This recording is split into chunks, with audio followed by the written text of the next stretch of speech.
Alors on va commencer à étudier le respect que Herzl que Rav Kook a fait au moment du décès de Herzl. Et ce discours est très très intéressant et puis il témoigne de la difficulté d'être du Rav Kook. C'est un être humain, une grandeur extraordinaire, mais qui est finalement déchiré entre deux mondes. Et avant de lire son respect, je vais vous dire ici dans le livre que, je ne sais pas qui l'a sorti, mais Rav Manitou a fait un livre sur, après sa mort, on a fait un livre sur les cours de Manitou sur sa respect. Bien à la fin, il y a une dispar. Dans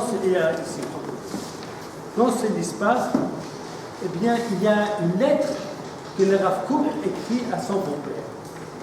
Et il explique à son beau-père, qui était le Rav Aderet, le grand Talmid Chacham, il explique à son beau-père, il se justifie pourquoi il a dû faire ses SP.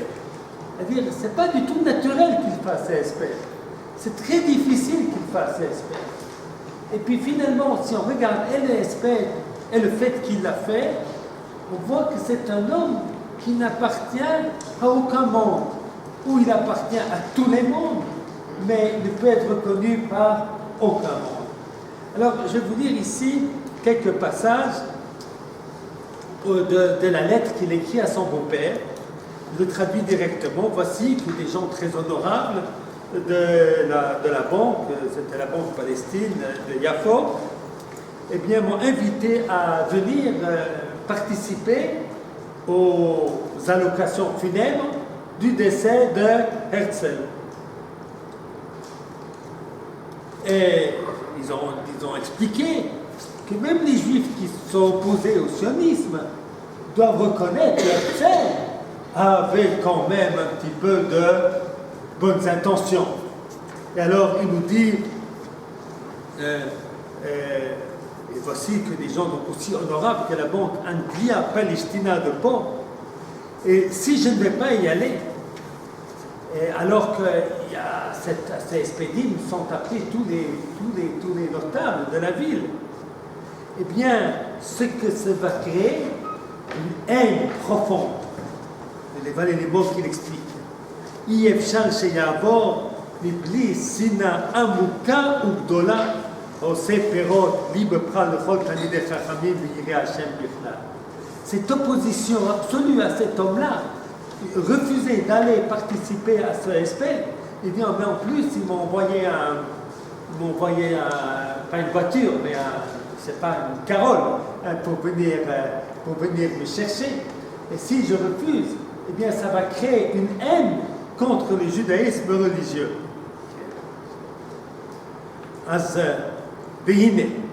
Alors, Kol Tsari Hagadol, ma grande souffrance, Al-Shebati Levidazu, que je suis arrivé à cette Shebati Levidazu, que je suis arrivé à cette situation-là.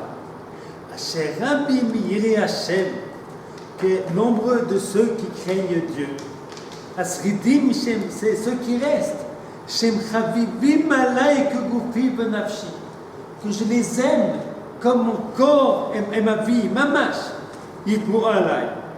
Et je sais bien qu'ils vont s'étonner, ils vont critiquer, ils ne vont pas accepter. Et je les aime.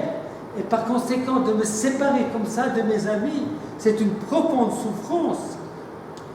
Lo yachoti lashiv rikam penei hanerbadim kaele. Je n'ai pas pu renvoyer sans répondre oui à des gens aussi honorables. Shaya hadavar domei kilu girashtim me'al panai. Cela aurait été comme si je les avais chassés. בפרט שהם הקדימו הכנה כבדה כזאת, כבודה כזאת, רק להקדמה לשילוח הכרטיס ושילוח העגלה, ils m'ont envoyé les billets, ils m'ont envoyé la carriote, שחששו על כבודם שמא לא יקבל. Ils ont peur que je n'acceptais pas, alors on m'a fait tous les honneurs pour que j'accepte. Alors il explique combien ce refus aurait amené de haine. Aurait amené de haine, chez tous ces juifs qui n'étaient effectivement pas religieux. Hein. Et alors il explique aussi le travail qu'il a fait, et il explique, je le fais moi pour l'honneur du nom d'Hachem Yitbarach. Alors il réponse, il témoigne du travail qu'il a fait parce qu'il n'est pas quelqu'un qui va contre, il n'est pas contre le peuple, mais il essaye de les comprendre. Alors il dit, ça c'est même très utile, ça marche parfois. Tehila Lehel, ça on voudrait tout lire parce que c'est tout magnifique, mais on va prendre des passages. Shani Roeze Berouch. Je vois ça de manière, je le sens. Ki bati le Rechovot, v'sham matziti tzeirim mekulkalim ba'avonoteinu harabim. J'ai trouvé des jeunes complètement gâtés. Hein? Ils sont mekulkalim. Je ne sais pas comment traduire en français mekulkalim. Hein? Abîmés, ils sont abîmés. Bédéot, de leurs opinions. Ils ont des opinions vraiment fausses. Bon, je ne sais pas ce qu'ils font. Aval Bistama, on peut supposer, Gambemasi, que même leur comportement est contraire à la Torah, puisque leur pensée est contraire à la Torah. L'autre difficulté, je ne les ai pas repoussés. Kiim, Kiraftim, je les ai rapprochés. Gam, Dibalti, Lifnem, Divrei Chochma, Vesechel Tov. שמתוכם הבינו על כל פנים הכללית איך אורה של תורה דוחה את כל צדדי החושך והרשע. Il a parlé des beautés de la Torah, comment la lumière de la Torah, elle repousse les ténèbres. ופעל עליהם הרבה, לחבב את התור, להתקרב הרבה. Eh bien, ces paroles-là ont eu de magnifiques effets. Ils ont rapproché un petit peu, même beaucoup. Chez Cyprus, qu'on m'a raconté, שבשבת, אחרי היותי שמה, לא גילחו איזה קנה. לשבת, après ma rencontre, ils se sont paradés Shabbat. Ils ont fait quelque chose pour, après la visite du Rav, ils ont fait. Et moi, je leur ai dit, je ne leur ai rien demandé. Hein? Et il explique. Alors il dit, voilà, est-ce qu'on veut éteindre tout cela? Parce que je ne vais pas participer au respect du Rav Kook, de Herzl. Maintenant, il ajoute à son beau-père, il ne faut pas que vous m'en vouliez. J'ai fait très attention dans ce que j'ai dit. Et il dit, V'chein b'dvarai, lo siparti klal b'shivcho shel Dr. Herzl mitzad atzmo. Je n'ai rien dit de bien. Je n'ai apporté aucune qualité de Herzl, Dr. Herzl mitzad atzmo. רק אמרתי, j'ai seulement dit, כי מחשבה כזאת של הטבת מצב של ישראל בארץ ישראל, כדאי, והיינו מוכשרים לה, ומצד השובה להשם יתברך בכלל קיום תורת הקדושה וכבודה, וכולי. Et j'ai trouvé qu'il faut dire que eh bien, cette attitude qu'il y avait en lui de vouloir faire du bien des Juifs, que de cela on pouvait parler. Je n'ai pas parlé, il n'a pas dit c'était un grand homme. Il n'a pas dit j'ai pas dit que c'est un grand guide d'Israël. J'ai dit qu'il y a quelque chose dans ce qu'il y a d'Herzl, quelque chose à prendre, quelque chose de bien. Eh bien, nous allons lire ces respects. Et puis, il faut un courage extraordinaire. Parce qu'il fait un respect d'Herzl, et puis il dit que si on veut que le sionisme marche, eh bien, il faut qu'il devienne religieux. Et il dit ici, אז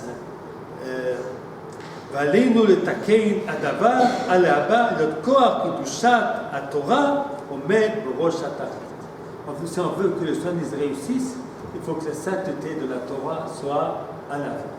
Alors c'est pour ça que je l'ai dit en introduction, finalement il appartient à personne.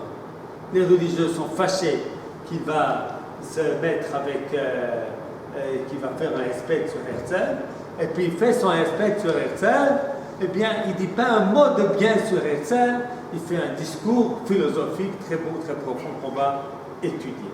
Eh bien, cela marque la difficulté d'être de Rav Kook. Alors, en vérité, j'ai un petit doute pour bien comprendre Rav Kook. Est-ce que vraiment, il ne trouvait pas à dire quelque chose de bien sur Herzl? Et en fait, son nom n'est pas cité une seule fois dans tous les aspects. Il faut le faire, un aspect sur quelqu'un, sans citer son nom. Sans citer son nom. C'est très spécial. C'est spécial. et plein d'allusions, et les allusions, et on peut les comprendre comme ça, comme on va essayer de voir. Alors, c'est une très grande souffrance, finalement. Il parle à des gens qui sont quelque part, et leur dit, non, il faut que vous n'êtes pas vraiment à la bonne place. Il y a quelque chose de bien en vous, mais c'est pas vraiment bien.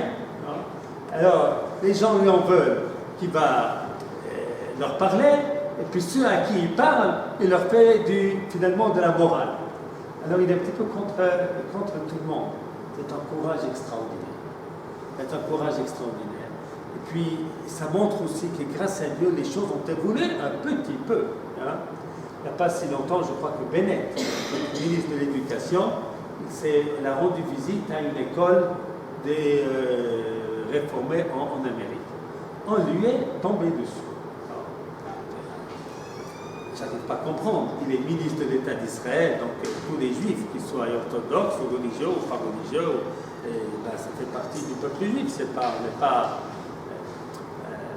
Eh bien, encore aujourd'hui, il y a même des gens, même dans le milieu religieux sioniste, qui ont dit mais c'est pas bien, il fait reconnaître les réformés, patati patata. On veut les rapprocher. Eh bien, d'abord on veut les respecter, ce sont des juifs, ce sont nos frères. Mais on voit que la mentalité qui existait en 1905 n'a pas vraiment changé. Hein, un petit peu changé, et pas vraiment changé. Baruch Hashem, on a Litzman, ministre de la Santé, qui fait du très bon travail pour tout le monde. Il y a quand même des choses qui ont évolué.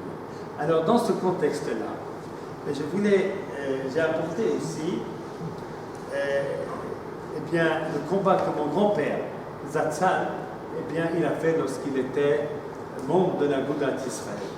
Et c'est en 1932. Il y avait une réunion à Genève de toutes les organisations juives pour essayer de faire quelque chose pour lutter contre la montée d'Hitler. Il n'était pas encore au pouvoir Hitler, mais on voyait bien qu'il allait monter au pouvoir. Et alors, le Rabotzko, mon grand-père, il a demandé à la Goudat Israël, bonsoir, on a encore des textes ici, j'ai encore pas commencé le texte, on est encore en introduction. Oui, venez, c'est là pour ça. Alors, mon grand-père, Zecher Tzadik Livracha, il y avait aussi celui qui dirigeait tout ça, c'était un rabbin réformé, les choses n'ont pas changé, qui s'appelait le rabbin Weiss. Et alors, mon grand-père me disait qu'il faut absolument participer, les peuples juifs étant en danger, eh bien, on doit faire quelque chose, on doit se mettre ensemble, même avec ceux dont on n'est pas dans les mêmes opinions. Alors, et il a écrit un article et qu'il a demandé de publier dans le Hamodia de l'époque. Ça s'appelait Hamodia, ça s'appelle encore Hamodia. Alors, voilà la réponse de Rosenheim, donc le président de la Goudat Israël de l'époque. Matzpuni einenu marsheli lefarsem mamar ze. Ma conscience ne me permet pas de publier un tel article. Non? Quel grand péché, a dit mon grand-père, c'est qu'on aille participer à une conférence où tous les partis juifs sont ensemble pour sauver les juifs. C'est finalement faire partie du congrès juif mondial.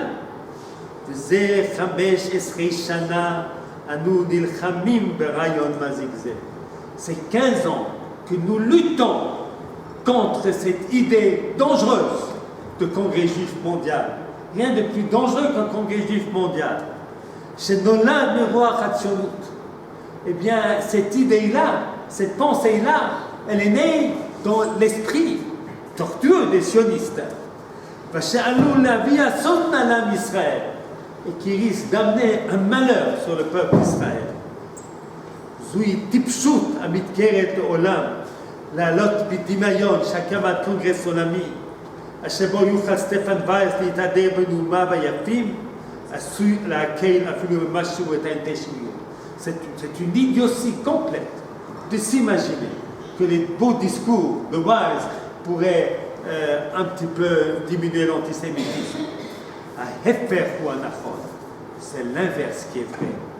Congrès Olami, il y aurait Ashlaya, chez Mitzad Ayadut, et Shardut Deoul ou Pituar Kochot, chez Enam Holmi Metametsu. Les goyim vont croire que les juifs ont des forces, alors qu'ils n'en ont pas du tout. Congrès Olami, Rakyo et l'antisémite. Ça va ça va renforcer les antisémites. Pour prouver que les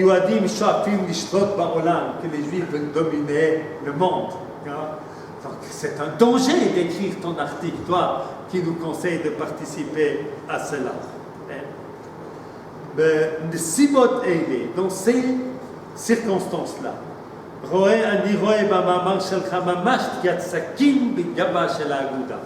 c'est comme si tu prends un couteau, transperces avec un couteau dans le dos de la Goudat Israël. Tu ne peux pas t'empêcher, israélite, je ne peux pas t'empêcher, tu ne peux pas me forcer de le publier dans notre journal. Alors, et mon grand-père, il essaie encore et encore et encore, et finalement, ils seront 3 membres de la Goudat Israël. La Goudat Israël n'a pas participé, mais 3 membres de la Goudat Israël, mon grand-père et 2 autres rabbinim, ont participé parce qu'ils ont pensé qu'il n'y a rien à faire, les juifs sont en danger. Il faut qu'on se mette ensemble pour lutter pour notre peuple.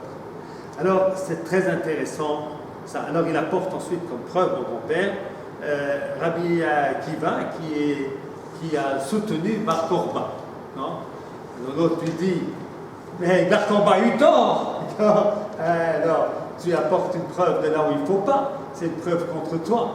Et puis mon grand-père de répond, il n'a pas eu tort, Rabbi Akiva. C'était pas le moment peut-être.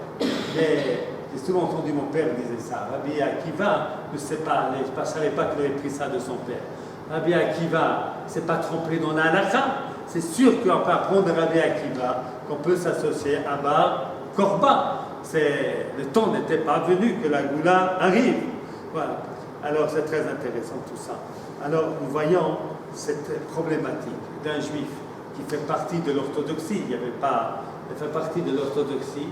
Et s'il a un petit peu des idées qu'il faut s'unifier avec le reste, eh bien il est considéré comme un danger.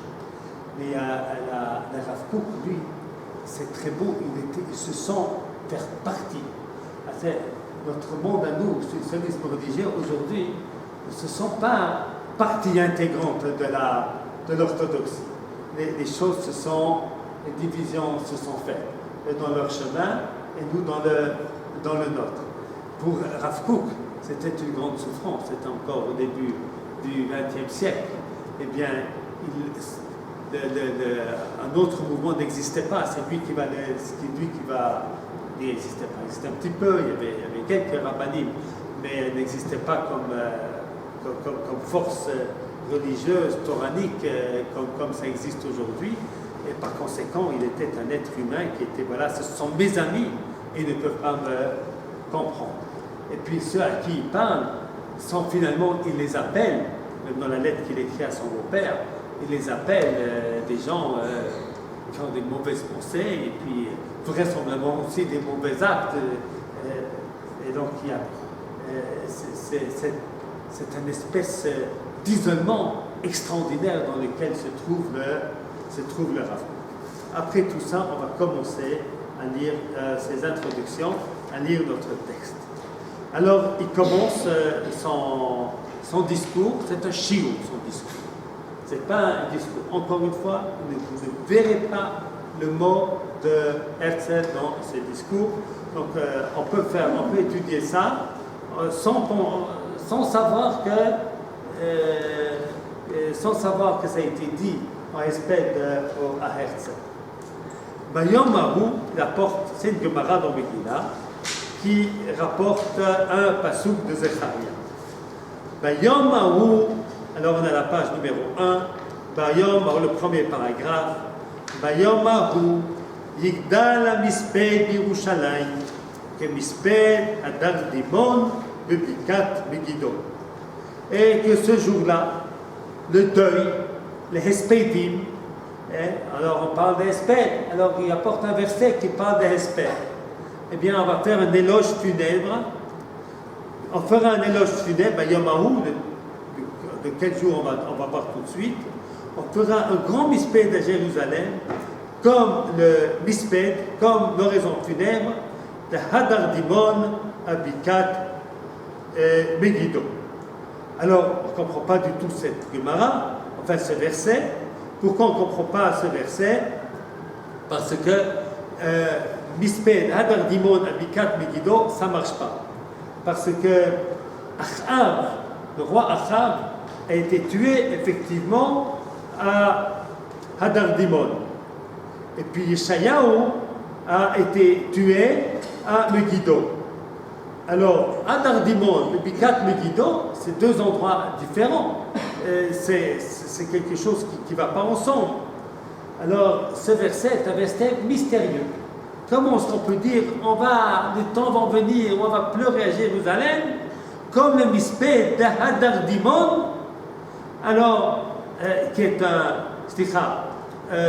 qui a été, Hadar Dimon, c'est un monsieur qui a tué Achav dans sa guerre, à Bikat Megiddo, mais ce monsieur, il a tué Achav, pas Megiddo, c'est le roi Yoshiyahu qui a été tué à Megiddo par Pharaon. Alors, pour situer ces deux rois, Achav est un roi du Malchut d'Israël, du Malchut du Nord. Un roi terriblement méchant. Il était l'époux d'Isabelle, et qu'on appelle aujourd'hui Isabelle. En hébreu, le mot Zével, ça veut dire aussi poubelle. C'est un mot pas très joli. C'est un mot pas très joli. Mais Isabelle en français, c'est autre chose. C'est belle, elle est très belle et tout ça.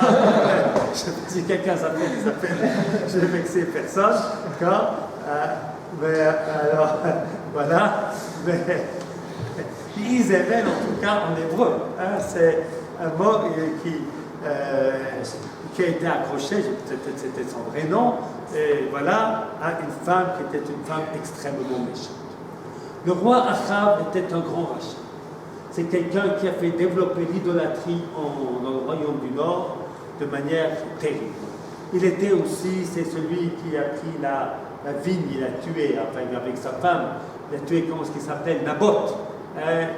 Kérem, la vigne de Naboth. Il voulait acheter une vigne, on ne voulait pas la lui donner, elle ne va pas la lui vendre, il a tué le propriétaire. Eh bien, c'est un homme horrible. C'est quelqu'un que le pouvoir a complètement corrompu. Yoshiyahu, c'est tout à fait autre chose. Son père était un rachat. Son père, c'était Menaché, qui était un grand roi rachat qui a régné 52 ans sur Malchut. Mais lui a été un grand tzaddik. Il est devenu roi à l'âge de 6 ans. Il a été éduqué par des gens de Torah, des Kohanim. Et il a fait faire une chouva dans le Judée extraordinaire. On nous raconte le Pessah qui a été fait à son époque dans les livres de Menachem. Un roi absolument extraordinaire.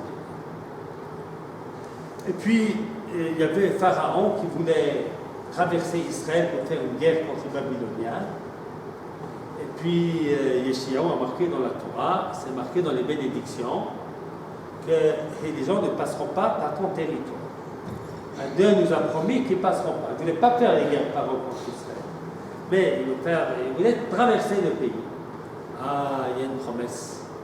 Alors, il se base sur cette promesse, il part en guerre contre Pharaon, et il perd la guerre, et il meurt à Megiddo. Alors, nous avons ici deux endroits, deux événements qui sont mélangés dans le même verset.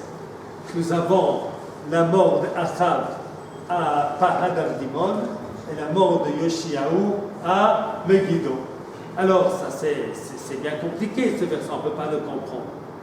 Alors, la Gemara nous enseigne que le sens de ce verset a été expliqué par Yonatan ben Uziel. Yonatan ben Uziel dit il y a un secret extraordinaire qui est marqué dans ce verset. Et Chazal, nous disons la deuxième phrase de ce texte, Amrou, שיונתן מנוזיאל תרגם נביאים ונסדר זה ארץ ישראל הבא מאוד פרטן לרמום עד פרסה משום דאית מילה de l'homme פרשן parce que lorsque Rabbi Yonatan Mnuziel a traduit en araméen, eh bien, le monde a tremblé parce qu'il a expliqué des choses qu'on ne peut pas comprendre, il nous a dévoilé des secrets. La Gemara dit, c'est ce verset-là de Zacharia. Sans la traduction de Yonatan Mnuziel, on n'aurait pas compris. Vamrou, שעמד יונתן מנוזל הרגליו ואמר, אני שגליתי סדריך לבני אדם, גלוי וידוע לפני מי שאמר בעולם שלא לכבודי עשיתי ולכבוד בית אבא, אלא שלא תרבה מחלוקת בישראל. Moi, dit Yonatan Mnuziel, j'ai dévoilé le secret qu'il y a dans ce verset pour empêcher les machlokot en Israël. Et quelle est sa traduction de ce verset? Eh bien, ça c'est dans le deuxième paragraphe, et entre guillemets, nous avons sa traduction, que Misped Achav de Galdal Yate Hadam Dimon, c'est que plus tard, eh bien, on fera un Misped à Yerushalayim, qui sera l'ensemble du Hesped d'Arkan a fait à Achav, qui était tué par Dardimon, et comme le Hesped de Yeshayahu, que Paro a tué le Bikat Megiddo. Alors il faut comprendre quel secret nous a dévoilé ici Yonatan ben Uziel. Le verset n'était pas compréhensible. Yonatan ben Uziel a dit, mais c'est les deux. Eh bien, il faut pleurer, et Achav et Yoshiyahu. Achav est mort, c'est triste. Yoshiyahu est mort, c'est triste. Parce qu'il y a 6 Sarid est mort il n'y a pas longtemps. Alors il y a le Rav de la Yeshiva, Tesder de... Comment? Tzfan Adori, qui a parlé des grandes qualités de Yossi Sarid, qui avait fait des bonnes choses, il a relevé les bonnes choses qu'il avait faites. Et puis Gupstein, lui, il a sorti un machin, le mot Rechaim Irina. Lorsque les Rechaim meurent, eh bien, on fait la fête. Donc, chacun a la compréhension de ces choses-là. Alors la Torah nous dit que c'est le Rav Tzfan Adori qui a raison, et pas Gupstein. Il dit pourquoi? Parce qu'on doit pleurer, même Achav, il faut le pleurer. Pourquoi est-ce qu'il faut pleurer Achav? Voilà la question. Très importante. Et maintenant, de quoi s'agit-il? Et quelle est cette unité qu'il faut faire? Il faut faire une unité entre Achav et Yoshiyahu. On a besoin de l'un et de l'autre. צריך להבין או גודל ההסתר שיש בפסוק זה, quel est le grand secret qui se trouve dans ce pasuk. Alors il dit, voilà mes amis orthodoxes, il y a quelque chose que vous avez besoin d'apprendre, que nous enseigne ce verset-là. שגילה תרגומו כמספר החסד וכו'. Alors, nous dit le Rav Kook, שיש בזה ינמשיח בית יוסף שנהרג. Ça sera l'aspect qui sera fait plus tard. Au moment de la Géoula, lorsque le Mashiach, descendant de Yosef, sera tué. צריך להבין למה אנו צריכים לשני משיחים, משיח בן יוסף ומשיח בן דוד. והתכלית המכוון הוא שנשיא אחד יהיה לכולם, ודוד עבדי נשיא להם לכולם. On veut un seul roi en Israël, on ne veut pas deux rois. Si il y a deux rois, ça ne va pas. אין שני מלכים משתמשים בכתר אחד. On ne peut pas mettre deux rois et donner une seule couronne pour deux rois. Ce n'est pas possible. Alors, bien explique le Rav Kook que Dieu a créé en l'homme guf ou neshama, un corps et une âme. Et lorsqu'on a étudié les chapitres qu'on a étudiés récemment dans Orot HaKodesh, eh bien, ils vont encore plus loin que ce qui est dit ici. Ici, il est encore prudent, le Rav Kook. Il y a une certaine prudence. Dans ce que nous avons lu dans Orot HaKodesh, il n'y a plus de prudence. Quelle est la différence? Ça, c'est un article qui a été publié. Et Orot HaKodesh, il n'a pas publié de son vivant. Ce sont des écrits pour lui. Mais on peut voir une différence. Alors, est-ce que c'est une différence dans sa pensée? Ou est-ce que c'est pas une différence, mais c'est peut-être qu'il a évolué. Hein, chaque être humain a des moments où on peut parler d'une manière, et puis après, la pensée évolue. Est-ce qu'il y a une évolution, ou bien il a fait un discours à la fois courageux, mais quand même prenant en considération les gens qui entendent ce que nos sages ont dit. Tu ne peux dire que ce que l'oreille est prête à entendre. Alors, il nous dit ici, alors peut-être pour bien comprendre ce qu'il va nous dire, eh bien on va parler, et peut-être ceux qui étaient élèves à la yeshiva m'ont déjà entendu dire cela, le choix de Yitzhak, qui a deux enfants, Esav et Yaakov. Et voici que Yitzhak choisit Esav. Et la question est de savoir pourquoi Yitzhak choisit Esav. Alors Esav était un méchant monsieur, on nous raconte plein de mauvaises choses sur lui. Et Yaakov était un grand sadique, Stam, Yoshev Ohadi. Et voici que Yitzhak choisit Esav.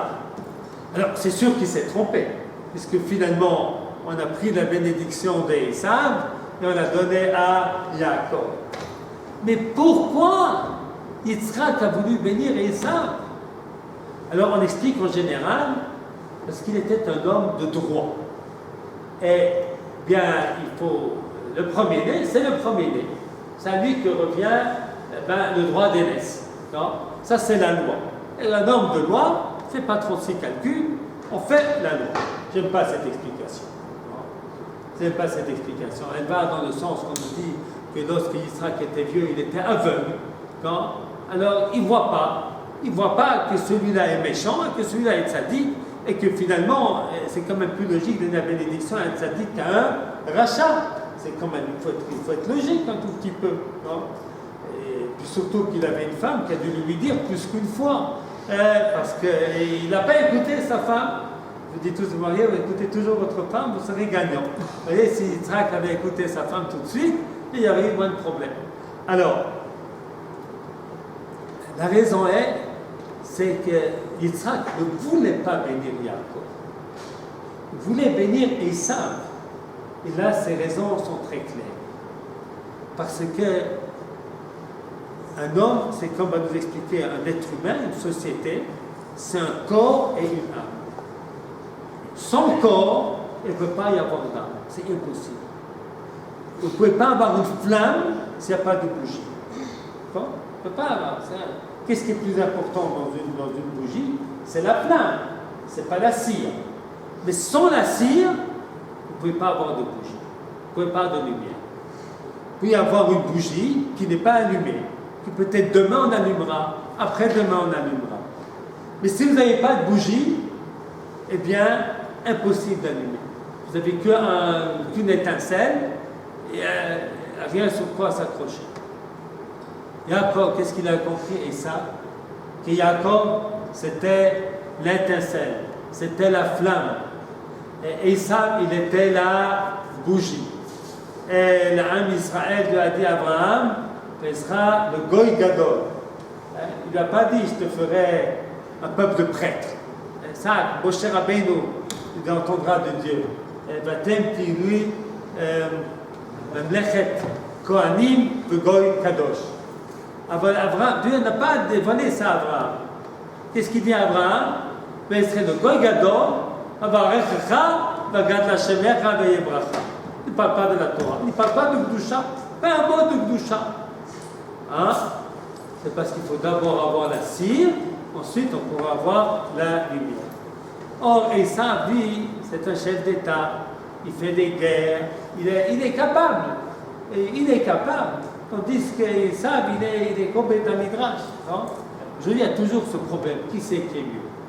Ceux qui étudient au Technion, ou bien ceux qui étudient à la Yeshiva. S'il n'y a pas de gens qui étudient au Technion, excusez-moi, après je vais dire que le mieux c'est Mahon et les deux. Ça c'est après, je vais dire tout de suite, il ne faut pas vous fâcher. Alors, eh bien, s'il n'y a pas de Technion, eh bien il n'y a pas d'État. Et s'il n'y a pas d'État, on ne peut pas construire des maisons. Et puis s'il n'y a pas d'ingénieur, il n'y a rien. Vous ne pouvez pas avoir une yeshiva s'il n'y a pas une maison pour l'abriter. Vous ne pouvez pas avoir, même ici c'est une synagogue, il y a des tables, il y a des chaises, il y a la lumière, il y a un machin. Il faut bien que quelqu'un construise tout ça, il faut bien que tout ça. Donc s'il n'y a pas ça, s'il y a une fois de bâtiment, on peut y mettre des bêtises, on peut mettre des bonnes choses. Mais s'il n'y a pas de bâtiment, on ne peut rien mettre du tout. On ne peut rien mettre du tout. Donc Yitzhak, il a dit, il faut que je bénisse Esav et qu'il construise la maison. Non? Yaakov, on le nommera grand rabbin. Non? Eh bien, il va inaugurer les chrysanthèmes et nous faire un joli discours, un joli Torah. Hein? C'est très bien. Et petit à petit, eh bien, ces paroles de Torah elles vont percer le cœur des gens et les gens vont faire tchouva. C'est très bien, c'est comme ça qu'il faut faire. Hein? Alors, voilà pourquoi. Alors c'est très important, parce que si on comprend cela, et c'est ça que quelqu'un qui est orthodoxe, religieux, qui étudie la Torah, il a de la peine à comprendre. La peine à comprendre qu'on a besoin du monde de la matière. On l'utilise comme si c'est... Tout le monde les utilise, tout le monde utilise le réfrigérateur, hein, et tout le monde utilise le médecin. Hein, mais c'est pas... C'est quand même c'est les gens moindres qui font ça. Nous, on est au-dessus. Hein. Alors ça, c'est la pensée qu'avait Yitzhak. Il faut bénir Esav. Rivka, elle a compris que si à Esav, il va construire une maison, eh bien, ça sera toujours une maison, mais il n'y aura que d'idolâtrie là-dedans, il n'y aura pas de lumière, c'est une catastrophe. Alors, qu'est-ce qu'elle a fait? Elle a dit à Yaakov, tu sors de ta yeshiva.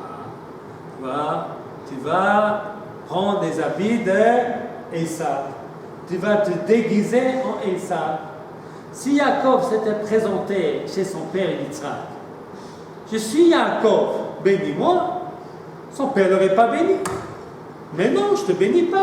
Qu'est-ce que tu vas me faire, toi? Tu vas retourner de ta yeshiva.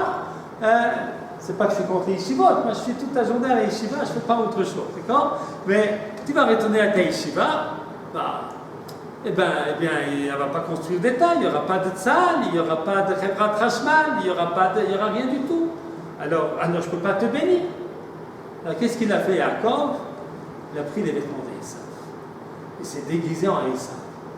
Ah, dis-moi, il ne faut pas croire. Hein, je suis capable d'aller au Machonel, j'étudie la Torah, et puis je suis aussi ingénieur. Hein, je vais à l'armée. Hein, je fais une année et demie d'Yeshiva, ensuite je fais une année à d'armée, ensuite je fais 2 ans d'Yeshiva. Hein, je fais l'un et l'autre. J'ai les vêtements d'Esav. Mais mon être profond, un neshama profonde, hein, c'est Yaakov. Qu'est-ce qu'il dit Yitzhak lorsqu'il bénit Yaakov? Il ne croyait pas, il entendait la voix de Yaakov. Il entendait Chidouche, Sheila, Rav Kook. Ouais, c'est très bien, c'est très beau, mais ça ne me suffit pas. Alors, il lui demande, tu es Yaakov? Il dit non, je suis Esav, ton premier-né. Voilà. Ah, c'est la voix de Yaakov, approche-toi. Hein? Et il s'approche, il est tac, il est vraiment des temps d'Esav. Alors, qu'est-ce qu'il dit Yitzhak? Kol Yaakov, Yadayim de Esav. Élève de Machonel. Kol Yaakov, Yadayim de Esav. C'est ça que je veux. Eh bien, celui-là, je peux le bénir. C'est ça qu'il va nous expliquer ici, le Rav Kook, dans la suite de son texte. Alors, Omna, Kishem, à la 3e ligne du 3e paragraphe. Kishem she'atzar Hashem yitbarach ba'adam haguf ha'neshama ולאומתם הכוחות הנוטים להחזיק קיום הגוף על מכונו לשכלו לפתחו וכן הכוחות המחזיקים כוח הנשמה הרוחנית ומדענים ומשכללים אותה ותכלית השלמות, donc Dieu a créé le corps, elle a créé l'âme ותכלית השלמות, la perfection הוא שיהיה הגוף חזק ואמיץ ומפותח כראוי, que le corps, eh bien, il soit fort, courageux, développé comme il se doit. והנשמה בריאה וחזקה ומשוכללת, et l'âme aussi forte, saine, forte et développée. מושכת אחריה בכוח האדיר את כל כוחות הגוף האמיצים והחזקים, et qui pousse derrière elle.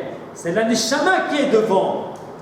Il le dit tout de suite, il a dit tout de suite à tous ces gens là-bas qui s'entendent et se disent pas religieux, il dit attention, attention, hein, c'est pas vous qui devez être devant. Alors, vous êtes important, mais vous n'êtes pas devant. Alors, מושכת אחריה בכוחה האדיר את כל הכוחות הגוף האמיצים והחזקים, לתכלית השכל הטוב והטהור, חפץ העליון ברוך הוא בעולמו. C'est ça que Dieu désire dans son monde. Il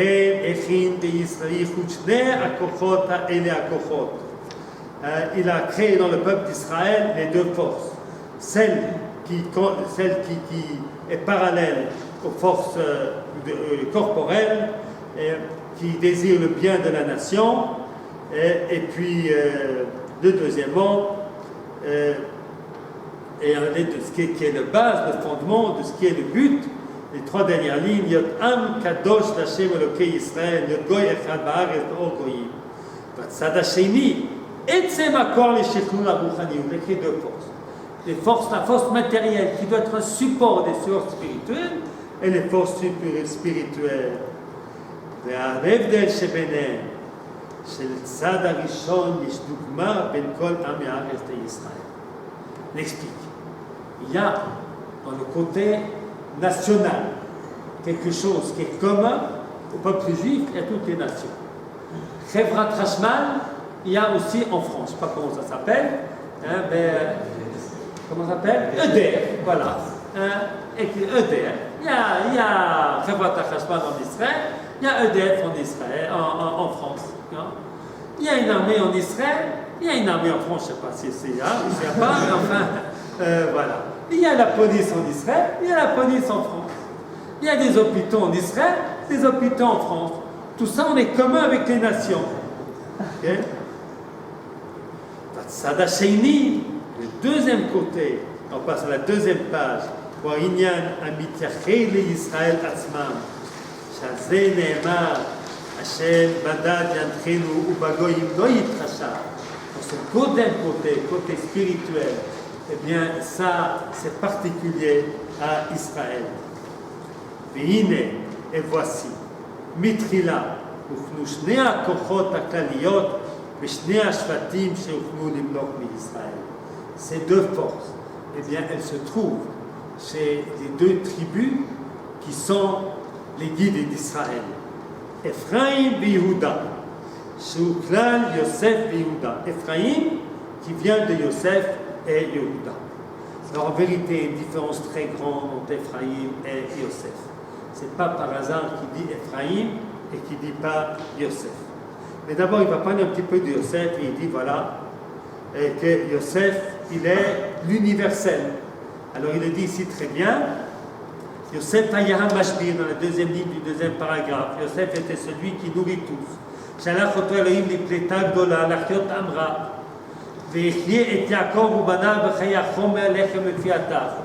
a donné la vie matérielle à la famille de Yaakov. Il ne s'est pas occupé que des Juifs, il s'occupait de tout le monde, comme les habitants d'Israël, on s'occupe de tous. Des enfants juifs, des enfants arabes, des enfants parfois même de terroristes. D'accord. Il était mélangé parmi les nations. Puis Yada Shivim Nashon, il connaissait toutes les langues. Ça, c'est le côté commun entre Israël et toutes les nations.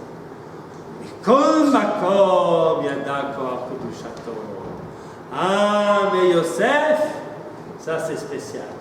Il connaissait la force de sa sainteté. Il savait qu'il n'était que le réceptacle d'une lumière qui doit venir après. Dafka des Hayitron, Ein Esav Nofel Ki Biyad Banea Shel Rachel. Le Gemara nous dit, le Pasuk nous dit que lorsqu'est né Yosef, Yaakov, qu'est-ce qu'il dit Yaakov à Laban? Voilà, on part. Pourquoi? Parce que lorsque Yosef est né celui qui peut être celui qui peut contrecarrer Esav. Pourquoi Yosef peut contrecarrer Esav? Parce que Yosef, il a en lui les qualités d'Esav. C'est un économiste, c'est quelqu'un qui est prêt à faire la guerre. Inyan miné ou béné abba des benaga. C'est-à-dire que pour vaincre quelqu'un, il faut avoir les mêmes armes que lui. Yehuda, Miyuchad, le corps d'Israël, Miyuchad a été Yehuda le Kodsho. Rashi, qu'est-ce qu'il nous dit? Qu'il a envoyé Yehuda pour préparer une yeshiva en Égypte. Il ne peut pas vivre en Égypte, il ne peut pas vivre quelque part sans synagogue, sans yeshiva. Donc il y a Yosef et Yehuda, les deux forces.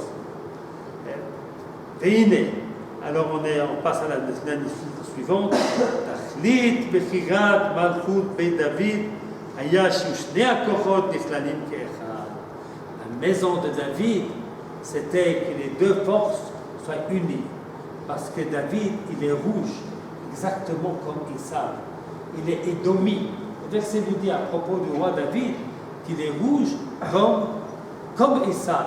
Donc Admoni, Esav, il est rouge. C'est-à-dire, il est un homme de guerre. Il est un homme avec des yitzarim très forts. Et puis, il est aussi un homme de la Torah. Il est l'homme de Tehillim. Et celui qui fait des guerres, et puis celui qui écrit Tehillim. Il a les deux forces en lui. Ah, ça c'est bien. Ah, j'aurais bien aimé que ça soit comme ça. Eh bien, suggère Herzl et Rav Kook sans le dire. Herzl, il est comme Ephraïm. Les orthos, ils sont comme Yehuda et ils ne peuvent pas vivre ensemble. C'est vraiment malheureux. Alors, c'est un aspect un peu bizarre que fait sur Herzl. L'autre chez nous, il ne faut pas seulement qu'ils se contredisent pas l'un l'autre, mais qu'ils s'aident mutuellement. Mamrou zichron livracha b'midrash, shenemar b'David admoni, כמו שנאמר בעשיו. אלא שנוסף בו יפה עיניים. Il était rouge, il avait les beaux yeux. Ça veut dire les beaux yeux, c'est la spiritualité. Il est rouge, c'est la force physique. Il avait et l'un et l'autre, et c'est ce qui est nécessaire pour construire la maison d'Israël. Midat Sanhedrin Oreg, parce qu'il tue, il fait des guerres, c'est avec l'accord du Sanhedrin, c'est-à-dire avec l'accord de la spiritualité. Kibbutz Gvura Chomrit, וכל התאים בה, ותוקף עם ומלאכה גדולה והדירה רבתי בגויים, עם העילוי הרוחני היותר מרום וקדוש. Voilà, ça c'était David Amélia, ça c'était merveilleux, il y avait les deux choses à la fois. Malheureusement, ça n'a pas duré longtemps. Et malheureusement, on a séparé la maison de David et la maison du Nord. L'explication ici du schisme est extraordinaire. Le schisme, ce n'est pas simplement qu'on a fait deux État au lieu d'être un État. Le schisme est beaucoup plus profond selon le Rav Kook. Le schisme qui s'est passé, eh bien, c'est d'avoir mis d'un côté Esav et d'un autre côté Yaakov. C'est de n'avoir pas réuni ces deux forces. Ça, c'est le problème du schisme lorsque Rechavam.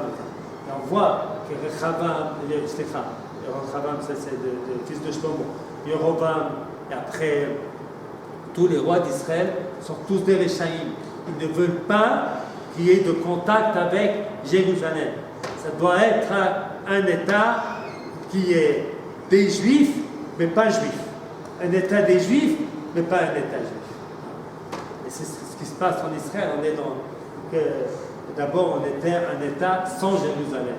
Maintenant, un État avec Jérusalem. Et puis, parce que le ministre de l'Éducation veut dire qu'il faut que chaque Juif, chaque élève fasse des promenades de Jérusalem. L'année prochaine, l'année de Yerushalayim ou Redet, ils ont dit, mais pas Pitom, il faut faire l'année de Tel Aviv. D'accord? C'est Tel Aviv et Yerushalayim. Mais aujourd'hui, grâce à Dieu, à Yerushalayim, vous avez et des yeshivot et des usines, vous avez tout. La vérité, on est en train de vivre, ça prend du temps. Mais on est en train de vivre la réunion de ces conférences. Ça, c'est votre rôle à vous.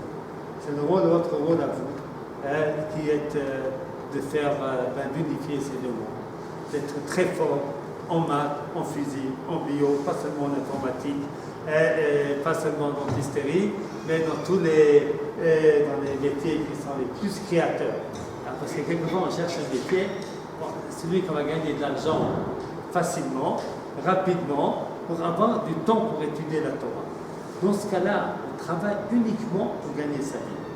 Ce n'est pas comme ça qu'il faut voir le travail. On ne travaille pas uniquement pour gagner sa vie. on travaille pour développer notre pays, notre Eretz Israël. C'est notre pays et notre nation.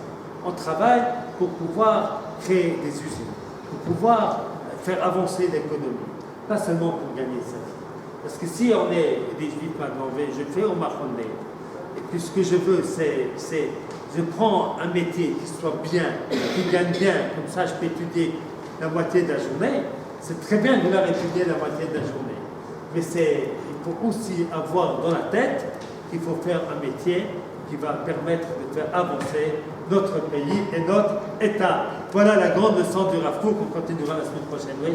Donc c'est que l'idéal c'est la synthèse justement entre les deux forces et pas que d'un côté Yosef, d'un côté Yehuda. La Charetim s'occupe du Torah et les autres s'occupent de... Parce que ça on se dispute. Il faut qu'on s'entende.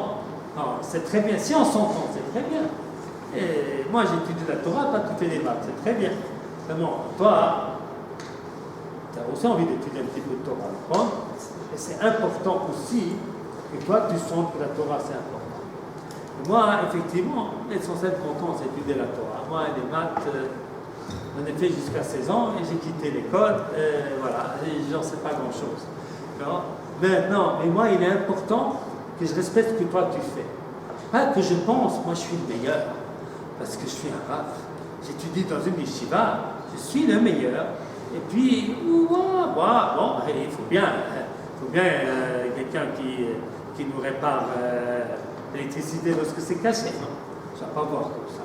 Je dois voir combien ceux qui s'occupent des autres choses, combien c'est important, combien c'est essentiel, combien c'est vital. Hein? Donc l'orthodoxie, c'est très bien. Déjà, même si on ne fait pas l'armée, s'ils disent mais on fait la bracha pour ceux qui font l'armée, parce qu'on apprécie. Alors c'est bien. Ça suffit. Il ne faut pas que eux aussi. Non, je pense ça que chacun sa vie, mais ça c'est le minimum. D'accord? Moi je fais attention. Voilà, c'est tout ce que je peux demander. L'idéal c'est la synthèse ou l'idéal c'est. L'idéal c'est les deux mondes et chacun se respecte. Bon, la vérité. L'idéal c'est d'abord les êtres humains. Les êtres humains sont différents les uns des autres. Il y a des êtres humains qui sont plus attirés par l'étude de la Torah et la vie spirituelle. Il y a d'autres qui sont plus attirés par le monde de l'action. Et d'abord, il faut comprendre. Il y a des gens qui étudieront 90% de leur temps, 10% d'autres choses. D'autres qui feront 90% de leur temps de la science ou je ne sais pas quoi, et 10% de Torah. Il y a d'autres qui feront 50%, 50%. Il y en a qui font 60-40 et 40-60. Au Hachem, le monde, il est fait de... On est tous différents. On est tous différents. Donc on ne peut pas donner une règle générale. Allez, tous, vous devez aller au Mahomet. Non. Il y en a pour qui c'est bien d'aller à l'université, où on peut avoir un niveau peut-être supérieur dans certaines choses. Pour certaines personnes, c'est ça qui est le meilleur.